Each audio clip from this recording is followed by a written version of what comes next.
말씀 들어보겠습니다. 하나님의 말씀은 히브리서 13장 1절부터 8절까지의 말씀입니다.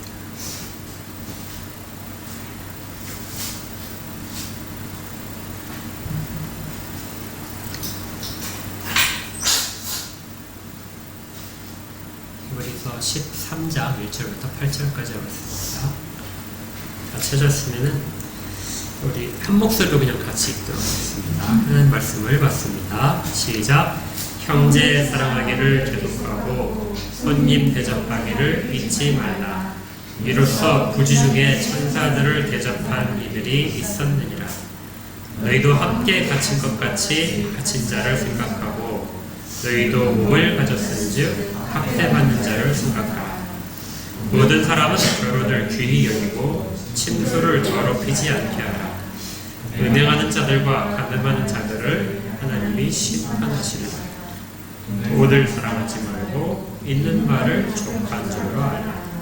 그가 친히 말씀하시기를 내가 결코 너희를 버리지 아니하고 너희를 떠나지 아니하리라 하셨느니라. 그러므로 우리가 담대히 말하되 주는 나를 돕는 이시니 내가 무서워하지 아니하겠노라. 사람이 내게 어찌하리요 하노라. 하나님의 말씀을 너에게 일도 주고 너희를 인도하던 자들을 생각하며 그들의 실의 결말을 주의하고 보고 그들의 믿음을 공부하라. 예수 그리스도는 어제나 오늘이나 영원토록 동일하십니다. 아멘.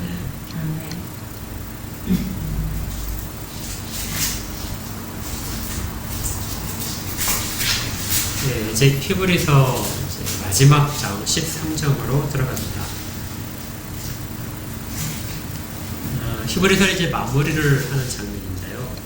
히브리서를 처음에 시작할 때 히브리서가 굉장히 신학적으로 논문과 비슷하다고 했었죠. 다른 성경에서 찾아보기 힘든 그런 논리적인 구조로 되어 있고요. 그리고 또 특별히 구약과 예수 그리스도의 관계를 대조하면서 우리가 지금 갖고 있는 신앙이 구약과 어떻게 다른가 하는 부분들을 잘 드러내줬었습니다. 그래서 마치 논문처럼 12장까지 많은 그 논리적인 설명들과 그다음에 자세한 논증들이 있었습니다. 근데 이제 이렇게 하고 난 다음에 13장은 그런 것들을 바탕으로 해서 우리가 실제 생활에서 어떤 점들을 다시 한번 해야 되는가 하고 요약하면서 또 적용하는 부분이기도 하죠. 우리가 보통 논문을 이렇게 쓰게 되면 쭉 앞에 다 쓴 다음에 마지막 부분에 이제 결론을 맺죠. 결론인데 적용 부분을 좀 많이 합니다. 이것이 앞으로 어떻게 쓰였으면 좋겠다 하는 부분까지도 적게 되죠.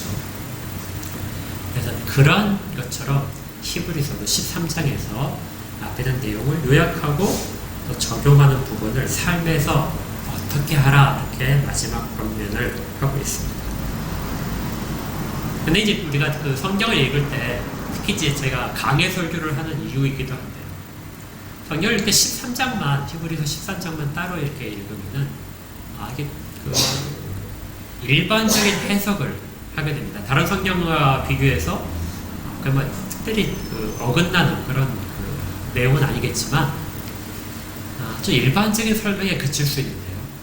히브리서 12장까지를 다 우리가 묵상을 하고 강해 설교를 들었고 있기 때문에 13장에서 나오는 것은 일반적인 설명이 아니라 히브리서가 앞에 이야기했던 내용들 거기에 비춰서 13장의 적용을 이해해야 하는 것을 기억하셔야 됩니다. 단순히 그냥 일반적인 우리가 이해를 가지고 하는 것이 아니라 히브리서 전체에 대한 히브리서 기자가 계속해서 강조했던 부분을 가지고 13장의 각 구절들을 적용시키는 부분이 우리가 필요한 것이죠. 그래서 강해 설교가 좀 더 유익합니다. 그런 면에 있어서 물론 장단점이 다 있습니다. 히브리서를 지금까지 쭉 했는데요. 반드시 하나를 기억하라. 정말 하나만 기억하라 하게 되면 히브리서를 생각할 때 이렇게 기억하시면 됩니다. 더 나은 것. 우리는 더 나은 것 속에 있다. 구약과 비교해서, 그리고 일반적인 세상의 일반 은총과 비교해서 우리는 훨씬 더 특별한 속에 있고, 특히 구약의 백성들과 비교해서 우리는 더 나은 것을 가지고 있는 자들이고, 그곳에 이미 서 있는 사람들이다. 잊지 마십시오. 히브리서는 우리에게 우리는 더 나은 것을 가지고 있는 사람이다.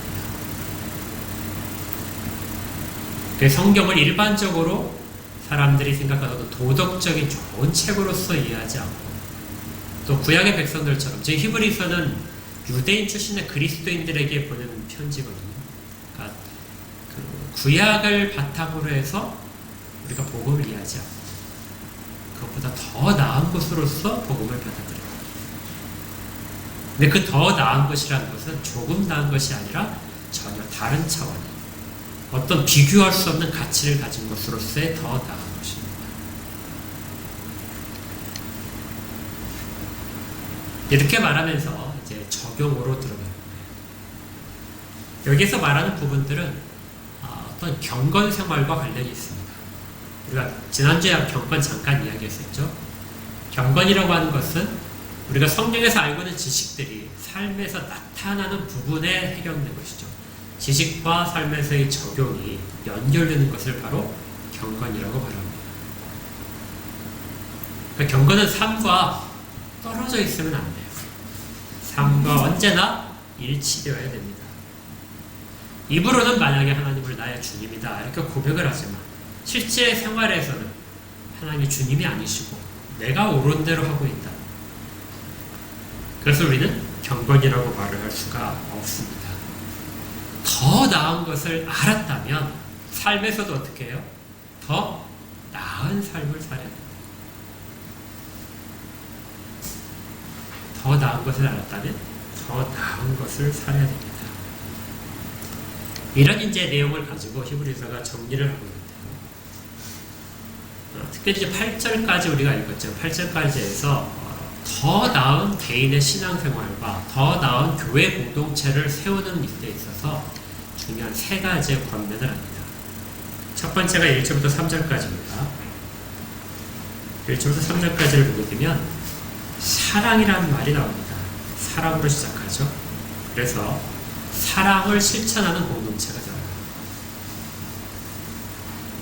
되어요. 우리가 볼 때는 지금 사랑이라는 말이 하나밖에 나오지 않는데요.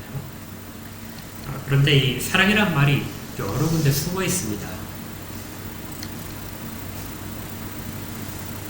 2절에 보면 1절에 형제 사랑하라 이렇게 되어 있고요. 두 번째는 손님 대접하기를 잊지 말아라. 손님 대접하기를 이렇게 나와 있는데 사실 이 단어를 보게 되면 손님을 대접하라 이렇게 볼 수도 있고 손님을 사랑하라 이렇게 볼 수도 있습니다. 사랑이라는 말이 필로스라는 단어를 쓰는데요. 앞에도 형제 사랑에도 것이 들어있고 뒷부분에 손님 대접하는 것도 똑같이 들어있습니다. 근데 아무래도 손님이라는 말이 들어있으니까 사랑이라는 말보다 대접이라는 말을 하는 것이 편할 것이다. 그래서 우리 번역 성경에서 그렇게 하고 있는 것이죠. 그리고 사랑하지 말 것이 나타나는데요. 똑같이 필로스입니다.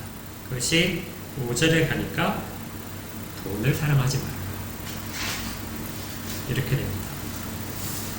그러니까 1절부터 3절까지는 사랑을 하라. 사랑을 하라. 사랑을 실천하는 공동체가 되라는 것이고요. 그 다음에 3절부터 6절은 사랑하지 않아야 될 것에 대한 이야기입니다. 자연스럽게 그것을 따라가게 되는데 사랑하지 않아야 될 것이 무엇이냐. 4절부터 5절까지 되어 있습니다. 그리고 나서 주님의 권면이 있고 그리고 본받는 것. 우리 믿음의 앞선 선배들을 본받는 내용에 대한 권면이 있습니다. 제가 이제 원래 설교는 그 8절까지를 다 하려고 했었는데요. 그래서 주보를 보시면 주보의 그 아래 부분, 새로 저희가 만든 부분이 뭐냐면 요절 쓰기라고 되어 있죠. 요절이 히브리서 13장 5절, 6절인데요. 네, 여기까지 설교를 해야 되는데 설교를 내용을 계속해서 이렇게 묵상하고 조금씩 고쳐나가다 보니까 너무 이렇게 많아요.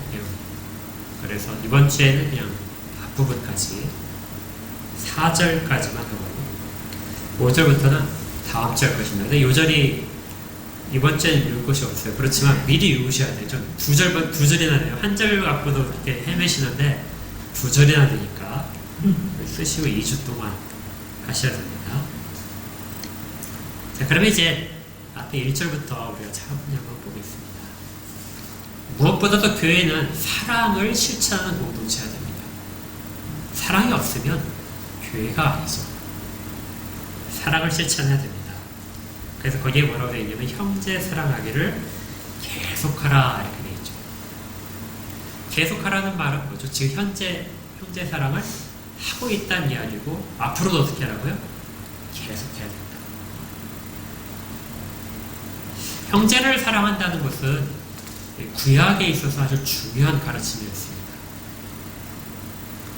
구약의 백성들은 모두가 다 혈연으로 묶여 있었죠.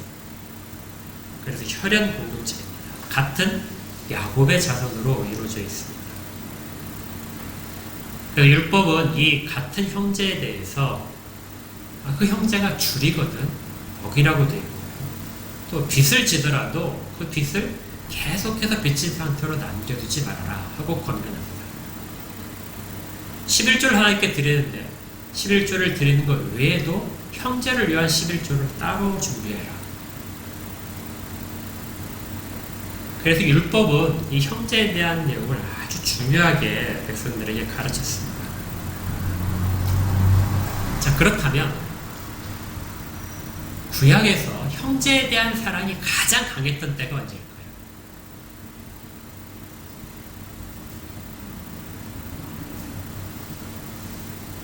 형제에 대한 사랑이 가장 강했던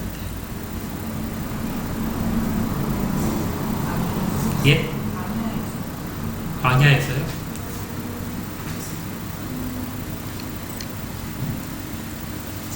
물론 답이 여러 가지가 나올 수 있는데 제가 생각하기에는 여호수아 1장 같아요.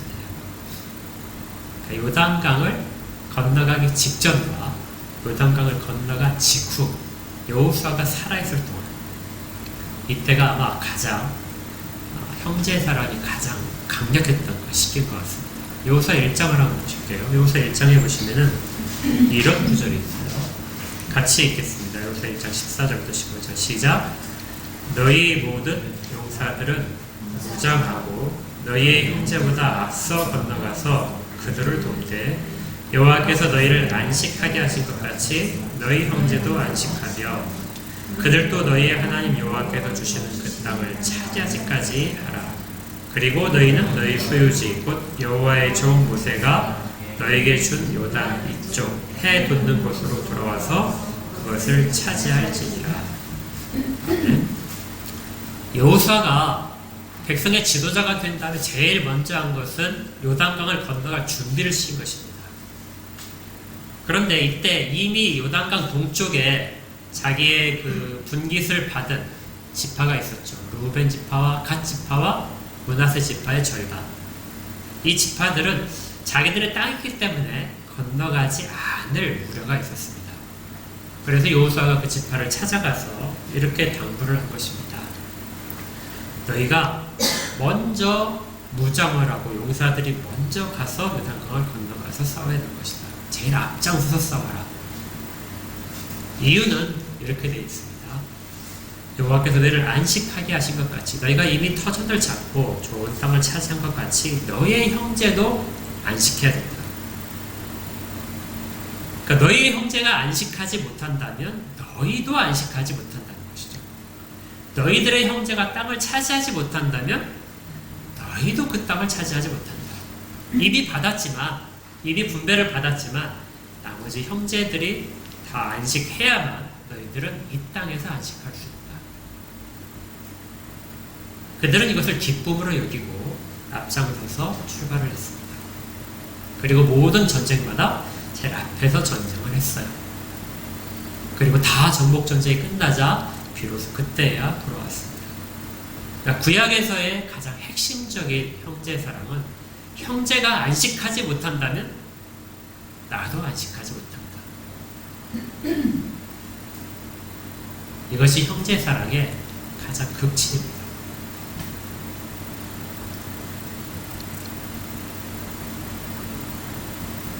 이 부분이 율법에서 가장 이야기하는 것이죠. 그래서 주님께서도 모든 그 율법 가운데서 언제나 변하지 않고 남아있는 것 중에 하나가 너희가 대접받고 싶은 대로 너희도 다른 사람을 대접하라. 이건 기독교를 뛰어넘는 모든 인간 세상의 황금률이죠. 어떻게 다른 사람을 대접할까요? 네가 대접받고 싶은 만큼 그렇게 다른 사람을 대접하라.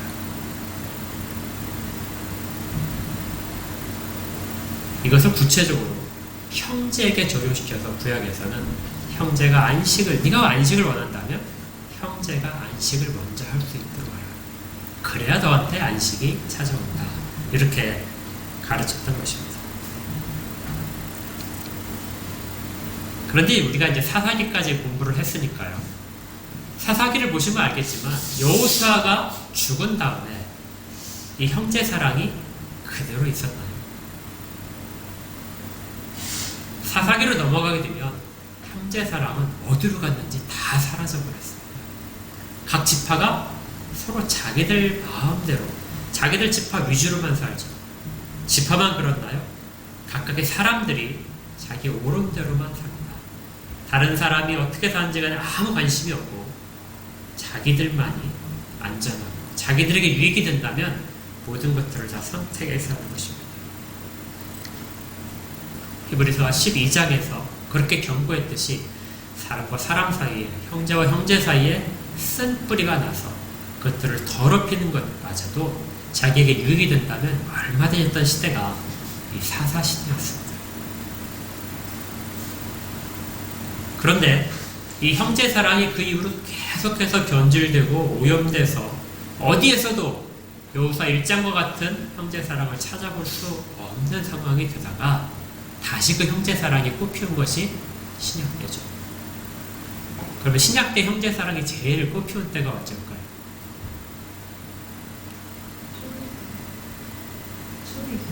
예, 초대교회 때. 사도행전 2장에 나오는 것이죠. 2장부터 6장에 가기 전까지의 내용이 가장 형제 사랑이 살아있는 것입니다. 그러니까 기억해야 될 것은 지금 히브리서는 구약과 신약을 구분을 하고 있어요. 구약도 좋은데 신약은 더 좋은 것이다. 그래서 구약에서 가장 형제 사랑이 좋았던 때가 여호수아서 1장이라면 신약에서의 가장 꽃피운 상황은 사도행전 2장의 모습인 것이죠. 그런데 더 좋다는 것입니다. 구약이 가장 좋았던 때보다도 사도행전 2장은 더 좋은 형제 사랑을 보여줬다. 그래서 그들은 자기가 갖고 있는 재산을 서로 통용을 했던 것이죠. 어떤 사람은 그 공동체에 속하기 위해서 자기의 재산을 다 팔아서 나눠주고 들어왔습니다. 자기의 물건들을 서로 나눌 수 있도록 되어 있었어요. 하나도 다른 사람의 필요에 대해서 다른 사람이 필요를 한다면 그것을 만족시켜주기 위한 것들을 했던 상황이 사도행전 2장의 초대교회의 모습입니다. 그렇다면 구약의 백성보다 이 신약의 교회 공동체가 더 나은 모습을 보일 수 있었던 까닭은 무엇인가요? 그것은 히브리서가 이미 이렇게 앞에서 이야기를 했었습니다. 히브리서 2장 10절을 보겠습니다. 같이 읽을까요? 히브리서 2장 10절. 앞에 화면에 나오긴 합니다. 같이 읽겠습니다. 시작. 그러므로 만물이 그를 위하고 또한 그로 말미암아 이가 많은 아들들을 이끌어 영광에 들어가게 하시는데 그들의 구원의 창시자를 고난을 통하여 온전하게 하심이 마땅하다. 우리 주 예수 그리스도를 이야기하면서 하나님의 독생자에 대한 이야기를 하고요. 그로 말미암아서 많은 이들이 이끌려서 영광에 들어가게 될 것이다. 그 많은 이들이 뭐냐면 아들입니다. 그러니까 이제 우리가 교회에서 형제라고 부르는 것 속에 숨어있는 것은 그가 형제인 이유가 혈육으로서의 형제가 아니라 같은 혈연 공동체로서의 형제가 아니라 하나님의 아들이라는 입장에서의 형제인 것이죠.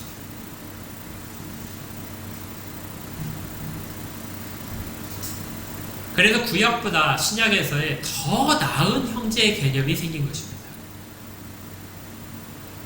그냥 우리 조상이 같아, 이것이 아니고요. 우리는 하나님의 동일한 자녀들이에요. 그래서 우리가 서로서로를 뭐라고 불러요? 형제님, 자매님이라고 부르는 것이죠. 이런 이해를 했을 때 구약보다 더 나은 형제 사랑을 할 수 있다는 것입니다. 우리 주님도 이렇게 말씀하셨어요. 마태복음 12장에 보시면은, 마태복음 12장 47절에서 50절까지입니다. 이것도 우리 한 목소리 읽어볼까요? 마태복음 12장 47절에서 50절 화면에 있어요. 같이 읽겠습니다. 시작. 한 사람이 예수께 여짜오되 보소서 당신의 어머니와 동생들이 당신께 말하려고 밖에 서 있나이다 하니, 말하던 사람에게 대답하여 이르시되 누가 내 어머니이며 내 동생들이냐 하시고 손을 내밀어 제자들을 가리켜 이르시되 나의 어머니와 나의 동생들을 보라. 누구든지 하늘에 계신 내 아버지의 뜻대로 하는 자가 내 형제요 자매요 어머니이라 하시더라. 주님이 말씀을 하고 계실 때 한 사람이 밖에 당신의 어머니와 동생들이 와 있습니다 하고 말하자 주님이 누가 그들을 나의 어머니와 동생들이라고 하더냐, 그러면서 손을 내밀어 제자들을 가리켰습니다. 제자들을 가리키시면서 이들이 나의 어머니와 나의 동생들이다. 그러니까 교회는 혈연을 떠나서 어떻게 돼요? 새로운 하나님의 자녀들의 공동체인 것이죠. 혈연보다 훨씬 더 나은 공동체입니다.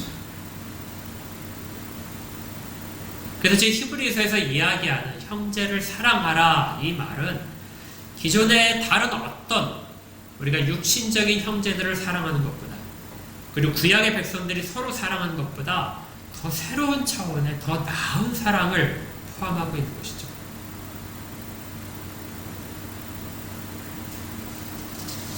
심지어 이런 그 표현들도 있었습니다. 고린도전서 9장 5절에 보니까 이제 화면 때 제가 읽어드릴게요. 고린도전서 9장 5절에 바울이 당시에 이제 상황을 설명하는 부분이에요.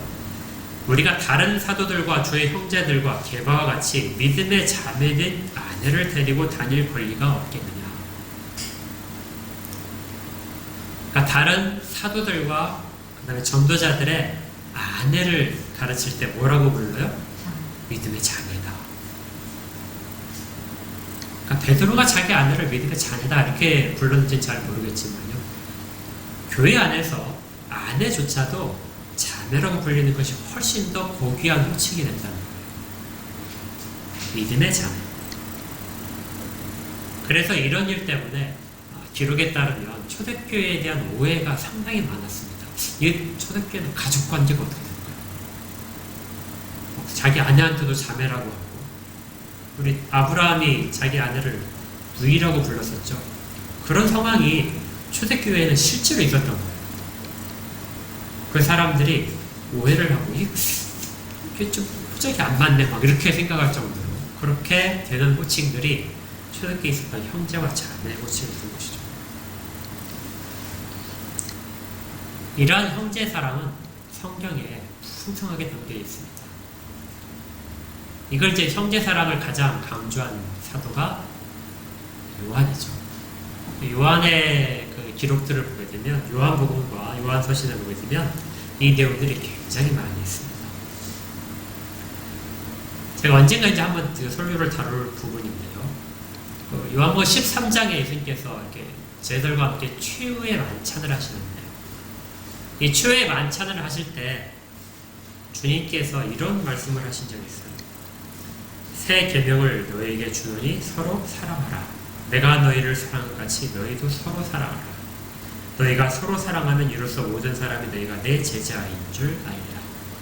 그러니까 제자들을 가르치시고 이들이 나의 어머니이고 동생들이다, 형제다 말씀하신 그 제자 공동체는 서로 사랑해야 된다. 그래야 제자다.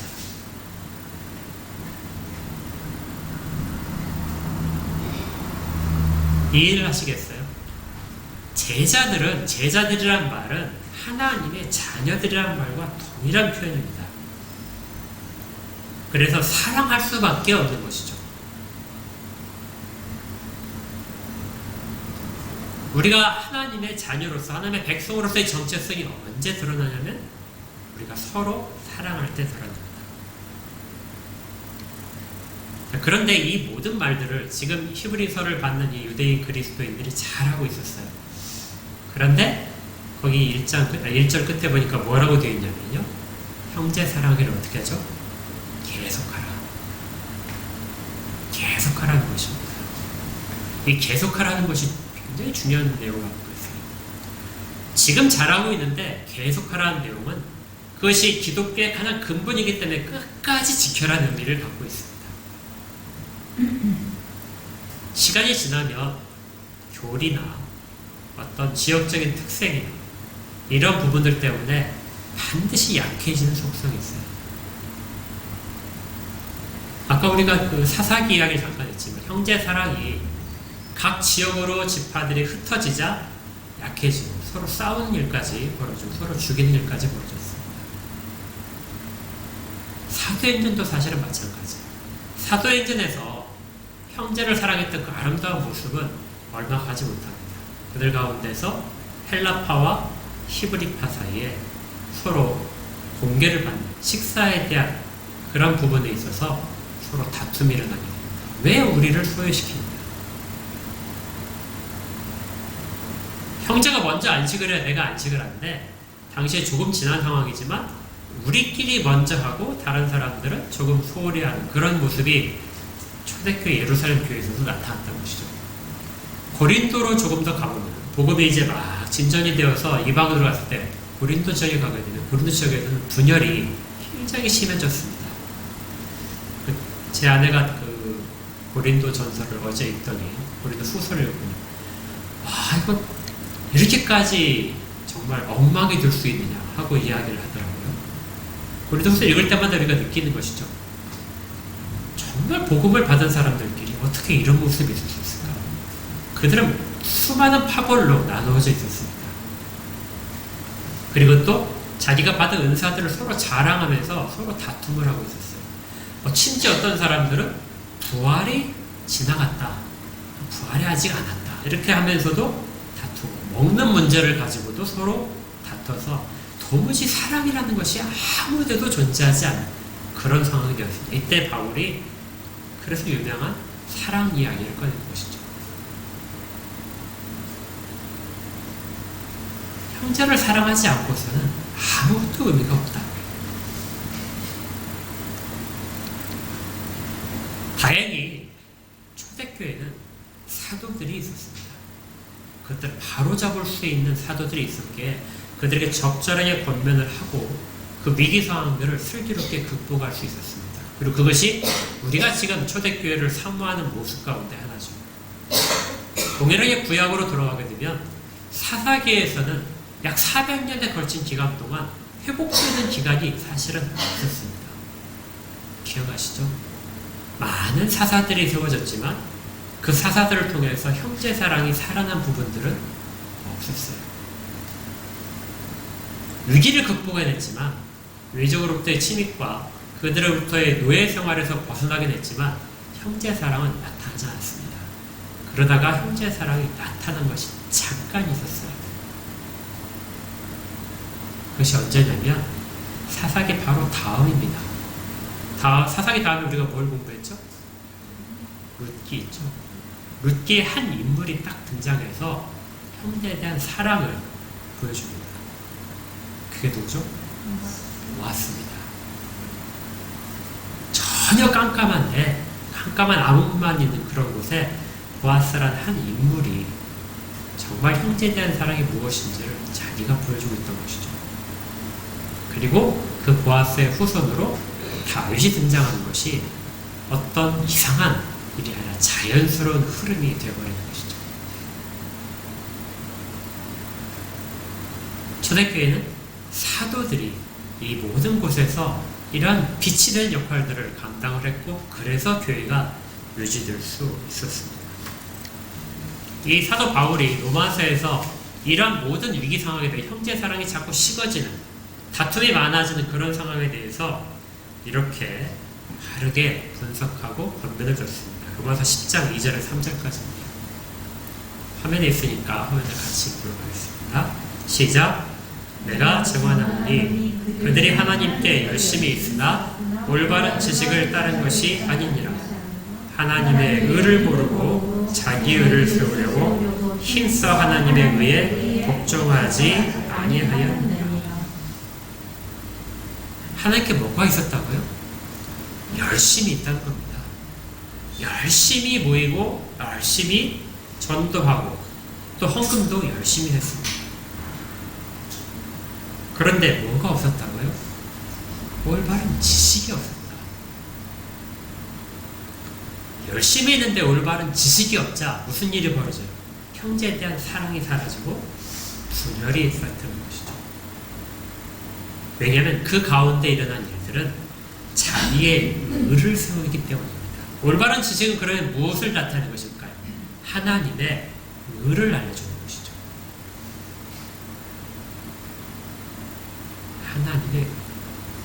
하나님의 어떤 일들에 대해서 의롭다고 하시는지, 거기에 대한 바른 지식이 없다면 우리는 개인적인 의의를, 내가 생각하는 의, 자기 소견에 옳은 것이 바로 의라는 것을 내세우는 것입니다. 사사기가 그렇게 분열의 시대를 겪은 것을 기억나시죠? 뭐라고 설명했었나요? 왕이 없음으로 자기 소견에 옳은 대로 행했다. 동일한 내용으로 분석을 바울이 한 것이죠. 사람들이 하나님의 의를 세우지 않고 하나님의 의를 모르고 자기 의를 세우기 때문에 이런 것이 나타난다. 하나님의 의에 복종하지 않는다.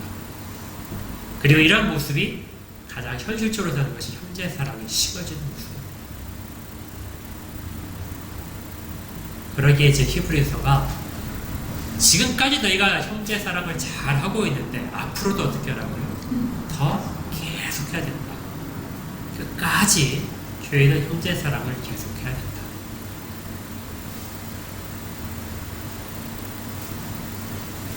그리고 또 이렇게 형제 사랑이 점점 희박해지는 그런 상황이 오는 이유가 또 있습니다. 고난이 점점 심해질 거기 때문에 그렇죠. 계속하라는 당부는 지구 같은 형통한, 평안한 상황이 지속되더라도 약해질 텐데 핍박이 오게 되면 정말 힘들어질 것이다. 그때도 형제를 사랑해야 된다.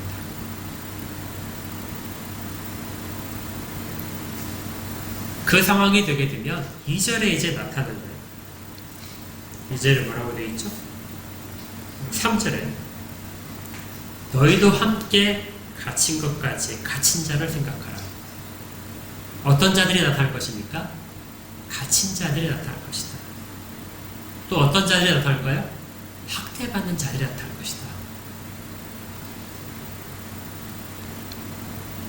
고난이 닥치면 사랑이 식어집니다. 현실적인 사랑도 식어지게 돼요. 우리 속담에 곡간에서 뭐가 나죠? 인심이 나죠. 곡간이 비게 되면 인심이 나올래야 나올 곳이 없습니다. 그러니까 자기가 굶는데 다른 사람과 같이 나눌 곳이 없겠죠. 형편이 어려워지게 되면 사랑을 실천하기가 어려워집니다. 그래서 사람들은 우리에게 부족한 점이 무엇인가 해가지고 그럼 우리가 풍족해야 되겠구나 해서 하나님께 그 풍족함을 구하게 되죠. 교회가 풍족해지면 형제 사랑이 더 많아질까요? 아래 다음 주에 다루겠지만 거기에 대한 우려가 돈을 사랑하는 것입니다. 돈을 사랑하지 말아요. 많이 가지고 있다고 해서 교회가 풍족해진다고 해서 많은 사람들이 형제 사랑이 풍부해지는 것은 아니다. 이래서 그것은 교회를 변질시킬 우려가 있는 것이죠. 감옥에 갇힌 사람들이 나타날 텐데 그 감옥에 갇힌 사람들을 어떻게 하라고요? 너희도 갇힌 것처럼 생각해라. 그들이 갇혀 있다면 너희도 함께 갇힌 것처럼 그렇게 고통을 나누는 것이고요. 만약에 학대받는 사람이 있다면 너희 몸이 학대를 받는 것처럼 그렇게 생각을 해요. 그러니까 형제를 사랑한다는 개념 속에 앞으로 계속해야 되는 이유 중에 하나가 그런 상황이 닥칠 때도 전혀 변하지 말아라 하는 것입니다. 지금은 이제 막 고난이 시작될 때였지만 앞으로 많은 고난 속에서 수많은 형제들이 순교를 할 것이고 또 매를 맞고 또 경제적인 고통과 사회적인 차별을 경험을 할 것입니다. 그런 상황 속에서 어떤 그리스도인들은 더 나아질 수도 있어요. 더 경제적으로 풍요해질 수도 있고 더 높은 지에 갈 수도 있습니다. 그런데 하나님이 그렇게 하시는 이유는 다른 형제를 돌아보라는 것이죠. 우리가 요한계시록에서 보게 되면 요한계시록에서 어떤 교회들은 매우 풍족하죠. 소아시아라는 그런 지역에 흩어져 있고 아주 멀리 떨어진 교회들이 아닙니다. 기껏해봤자 서로 떨어지는 거리가 50km, 많으면 100km 이 정도 수준이에요. 그런데 그런 많은 교회들 중에서 어떤 교회는 극심한 핍박 가운데서 싸움 가운데 있었고요. 어떤 교회는 풍족한 가운데 있었습니다.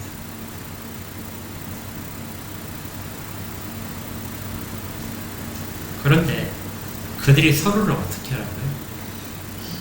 어떤 교회가 복음 때문에 힘들어하고 싸움 가운데 있다면 내가 지금 평안하더라도 동일하게 우리도 싸움 가운데 있고 우리도 고통 가운데 있다고 생각을 해요.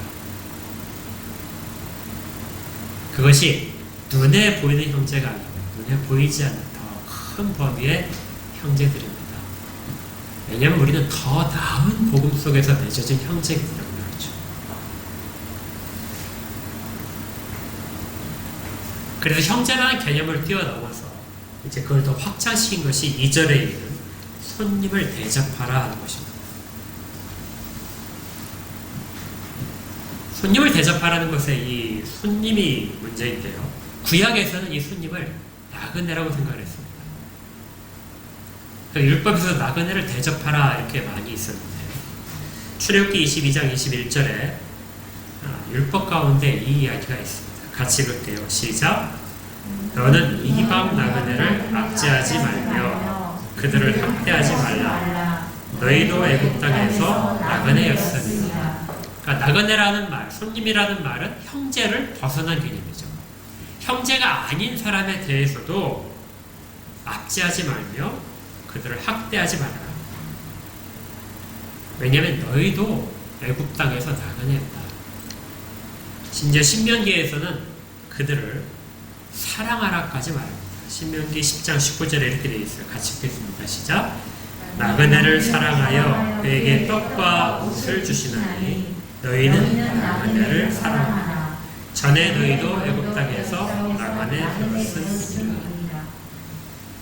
같은 혈연이 아니더라도 여행하는 모든 여행자들에 대해서 풍족하게 대접하라는 것입니다. 이것은 구약시대에는 유목민들의 좋은 습관이었죠. 관습이었습니다.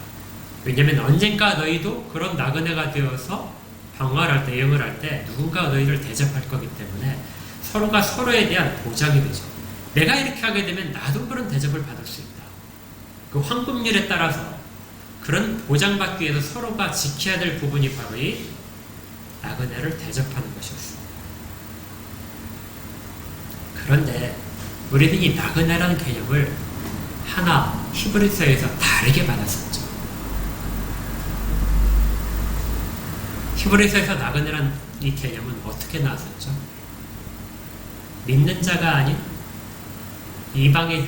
이방인들을 가리키는 말이 아니라 나그네는 이 땅에서 만족하지 못하는 것들입니다. 이 땅에서 우리는 누구라고요? 나그네이고 손님입니다. 그러니까 모든 사람들이 사실은 하나님을 쫓으면서 이 땅의 삶 속에서 소외되는 사람들, 그래서 옮겨 다녀야 되는 사람들, 정처가 없는 사람들이 다 이 손님에 해당하는 것이죠. 손님을 받아들여라. 대접하라는 말은 사랑하는 말과 같다는 거죠. 손님을 사랑하라. 그들을 너희 집에 맞아들여서 좋은 것들로 먹이고 쉬게 하라. 초대교회 때는 이 시스템이 아주 잘 갖춰져 있었습니다. 그들은 그리스도인이라면 어디를 가든지 간에 그리스도인을 찾아가게 되면 그 집에서 숙식과 모든 편의가 다 제공됐어요. 얼마든지 그들과 함께 편하게 지낼 수 있었습니다. 그래서 수많은 전도자들이 이 혜택을 받았고, 이걸 그대로 처음에 발생시킨 것이 바울이 전도여행을 떠나면서 이러한 시스템을 잘 갖춰놓았어요. 바울은 어딜 가든지 간에 복음을 전하게 되면 그곳에서 감동을 받은 사람의 복음을 바울을 집으로 초대하죠. 그러면 그 집을 기점으로 해서 교회가 세워졌습니다. 그 사람은 자연스럽게 자기의 집을 공동체의 모임을 위해서 내어놓고 식사를 대접하게 되겠죠. 여행자들에 대해서도 동일하게 전도자들이 수없이 많이 돌아다녔는데 그때도 각각의 전도자들은 그렇게 가 있었습니다. 그러다 보니까 가짜가 많이 생겼어요. 여러분도 생각해 주십시오. 우리도 지금 공유 숙박 시스템이 있어서 어딜 가든지 이렇게 공유할 수 있잖아요. 내 집을 내놓을 수도 있고 다른 사람들을 가서도 여행 갔을 때 그 집에서 머물 수도 있는데, 그러다 소문이 나니까 거짓된 사람들이 나도 그리스도인이고 전도자다 하면서 어느 지역에 가서 그 사람들로부터 수많은 그 편의를 제공받으면서 오랫동안 머무는 사람들이 있었습니다. 그래서 초대교회 때는 그 사람들을 감별하는 구들법같이 공유됐어요. 거기에 제한된 것이 이겁니다. 아주 간단해요. 어떻게 하면 그들을 구별할 수 있을까요? 믿음이 없죠. 입으로 고백하는 건 얼마나 신실한데요. 그래서 구별법이 이게 있었습니다. 어떤 사람이 이제 공동체에 여행한다, 내가 그리스도인이다, 전도하기 위해서 다닌다, 이렇게 했을 때 오게 되면 일단 맞아드립니다. 맞아서 다른 사람과 동일하게 그렇게 편의를 다 제공을 해줘야 돼요. 그렇게 하다가 이제 이 집보다, 내가 지금 이 편의를 제공하고 있는 집보다 조금 더 큰 집, 조금 더 맛있는 집, 더 부잣집이 또 이렇게 사람들을 맞아들여서 한다는 그런 이야기를 듣고 나서 이 사람이 그곳으로 옮겨간다면 가짜다. 왜냐면 더 좋은 걸 바라기 위해서 대접을 받는 것이 아니잖아요. 그 집에 들어가게 되면 그 집이 하나님께서 내게 주신 가장 좋은 상태다 하는 걸 가지고 그 집에 머물러라. 주님도 전도하는 그 제자들에게 그렇게 말씀하셨잖아요. 그러니까 그것이 구별법 중에 통용될 정도로 당시에 이런 서로를 대접하는 것들이 있었습니다.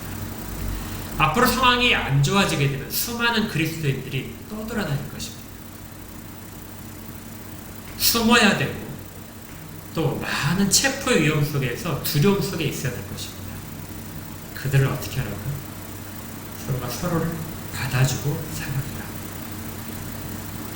또한 이방인들에게까지도 그런 부분들을 확대시켜야 됩니다.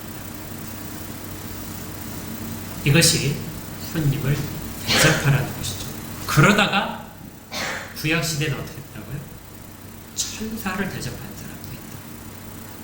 아브라함과 롯이 이 천사를 대접했었죠. 그리고 우리 주님께서는 아브라함은 심지어 하나님의 아들을 대접하기도 했다.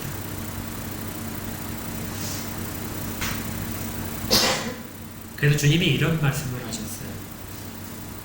마태복음 25장 35절에 했습니다. 같이 읽을까요? 시작. 내가 줄일 때 너희가 먹을 것을 주었고 목마를 때 마시게 하였고 나그네 되었을 때 영접하였고 헐벗을 때 옷을 입혔고 병들었을 때 돌보았고 옥에 갇혔을 때 와서 보았느니라. 단순히 그냥 형제가 갇혀있기 때문에 그걸 치근히 여기고 공감하는 의미에서 하라는 것이 아니고요. 부지 중에 천사를 대접하는 것처럼 주님이 말씀하시기를 그렇게 하면서 누구를 대접한다고? 부지 중에? 주님, 나를 영접한 자들이다. 그래서 손님 대접하기를 계속 하라는 이야기를 히브리서가 말하는 것입니다. 구약에서의 그러한 손님 대접하는 그런 좋은 관습보다도 훨씬 더 나은, 그들이 어떻게 하다 보니까 천사를 대접해서 복을 받았다, 그것보다도 더 나은 나그네를 대접하면서 주님을 영접할 수 있다.